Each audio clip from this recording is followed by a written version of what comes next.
All right, guys, in this section, we're going to screen the tenants. So let's say, for instance, after you listed the property and you interviewed people, you showed the apartment, and now you finally found someone who wants to commit and rent the property. Okay. You're going to have to screen the tenant. And we do this through an application process. And basically, I call this unfortunate task because one, you're gonna have you're gonna have to set boundaries.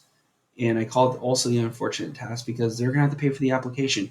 If they're not willing to pay for an application to do a background check, credit check, then that should raise some red flags. Okay, so they don't want you looking in there. And honestly, this is your property, and because of the Landlord Tenant Act, once they live on the property, it's a lot more difficult to evict someone if they're not who they say they are. So it's important to validate who they are by doing the screening process, okay? And this needs to be done. And I call this like uh, the ultimate four, okay? Basically, the ultimate four is zero criminal history. It must have at least 2.8 income in ratio to the rent ratio. So the other thing too is making sure they're currently employed or they're going to university for their master's degrees. And the fourth is making sure that they have credit scores above 550, ideally 600 or more. Okay, so just real quick with a criminal history for small operators, you cannot afford to have someone who has a criminal past. Okay, for new investors, it's really important that you just build an experience and working with someone who doesn't have a criminal past is the best way to get started and to get practice. Obviously, watch out for sexual abuse, sexual assaults, theft, violence, and hard drugs. Do not rent to those people. Okay, you've got to make sure you protect your other tenants, and you do that by making sure you you screen the background of every single applicant. The income criteria, they should have at least 2.8 income rent ratio.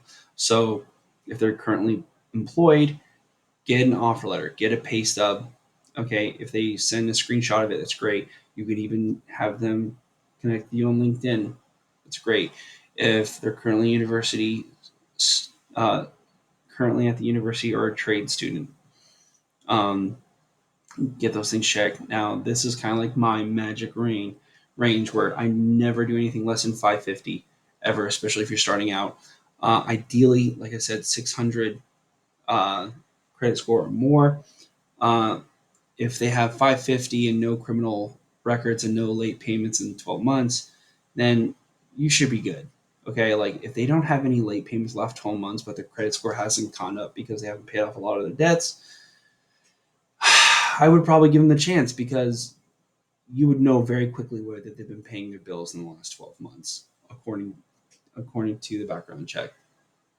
Um, I'll never. Now, there's one time where, for instance, right, Dave Ramsey's like, "Well, I'm gonna chop up all my credit cards," and there was this one time where he was talking about how his daughter was getting an apartment, and the landlord asked for a credit score, and he's like, he literally was like, "Oh, I have enough money to buy this apartment, and we have no credit cards." So it's like, well, if we don't have credit cards, you could do a manual check.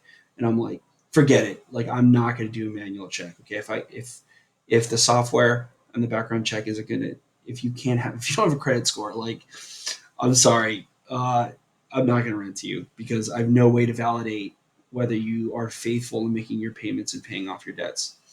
Um, Also, the software I use is called LexisNexis My Smart Move. Okay, I'll put a link in the description below. Also, you can use something called maybe even. I'll put other stuff down there. But yeah, LexisNexis My Smart Move is like my go-to place to do applications. Now, LexisNexis My Smart Move will determine whether they have the right income ratio, right? It'll determine whether they have criminal history, and it'll determine their credit score. Um, the other thing too is, for instance, if they do have the right income ratio, it's your responsibility to double check that they're actually employed.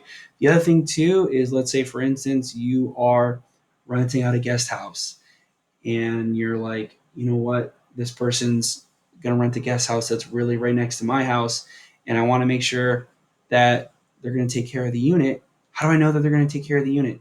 Here's a little trick. Tell them that you need to see their car, okay, as a part of the application process because you want to know how they're going to treat your apartment. I've done this before, and what's amazing, I'm not even kidding. This has worked for me every time. Every time I've seen someone's car, you can pretty much guarantee how the inside of the car looks is how the inside of that apartment's going to look. So you want to make sure also when it comes to hygiene and stuff, if you're really really paranoid about hygiene, then go ahead and look into that car. Guarantee if they take care of the inside of the car, they're going to take care of your apartment. So, though that's why I call this the unpleasant task, because you kind of got to get in the nitty gritty. Obviously, be very respectful of people's private information. Destroy the stuff if you have any written records of anything. It's you got to make sure you protect your tenants. Okay, you got to protect these people's private information. So that's another thing to consider as well. So this is the screening process, and it's super important that you do this upfront before you get a lease signed and exchange keys, because once they're in the building, it's very difficult to evict someone. And if you didn't do your homework, you're going to reap what you sow. So that's why it's important to screen your tenants.